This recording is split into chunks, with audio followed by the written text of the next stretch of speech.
Season అయిపోయింది. ఇక summer వరకు నెక్స్ట్ ఇంట్రెస్టింగ్ మూవీస్ ఎప్పుడు రిలీజ్ అవుతాయని వెయిట్ చేస్తున్నారు ఫ్యాన్స్.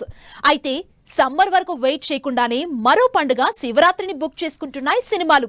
3 సినిమాల రిలీజ్ తో ఈసారి శివరాత్రికి థియేటర్లో జాతరేనా?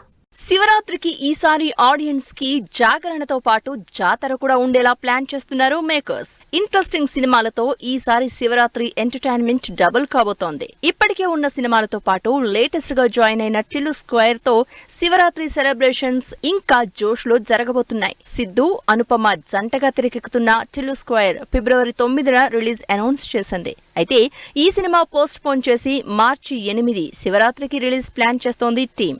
అందుకే శివరాత్రి హ్యాపెనింగ్ మూవీస్ లిస్ట్ లో అన్డౌటెడ్లీ టిల్లుదే. శివరాత్రి డేట్ ని ఎప్పుడో సినిమా స్టార్ట్ చేసినప్పుడే బుక్ చేసుకున్నది మాత్రం ఇస్మార్ట్ హీరోనే. రామ్, పూరి, జగన్ కాంబినేషన్ లో సూపర్ హిట్ అయిన ఇస్మార్ట్ శంకర్ కి సీక్వెల్ గా వస్తున్న డబుల్ ఇస్మార్ట్ మూవీ మార్చి 8న రిలీజ్ కాబోతోంది.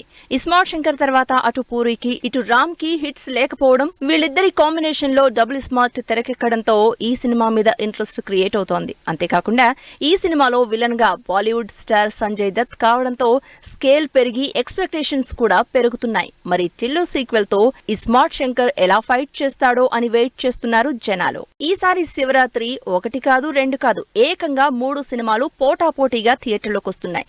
ఆల్రెడీ చాలా కాలంగా ఆడియన్స్ వెయిట్ చేస్తున్న టిల్లు స్క్వేర్ డబుల్ ఇస్మార్ట్ బరిలోకి దిగుతున్నా ఏమాత్రం వెనక్కి తగ్గకుండా విశ్వక్సేన్ వస్తున్నాడు. ఇప్పటికే ఎప్పుడో డిసెంబర్లో రిలీజ్ అవ్వాల్సిన గ్యాంగ్స్ ఆఫ్ గోదావరిని పోస్ట్ పోన్ చేసుకుని మార్చి 8న రిలీజ్ ఫిక్స్ చేసుకుంది. ఈ డేట్ నుంచి వాయిదా వేసే ఛాన్స్ లేకపోవడంతో ఈసారి 3 సినిమాలతో శివరాత్రి జాతరే ఉండబోతోంది థియేటర్లలో.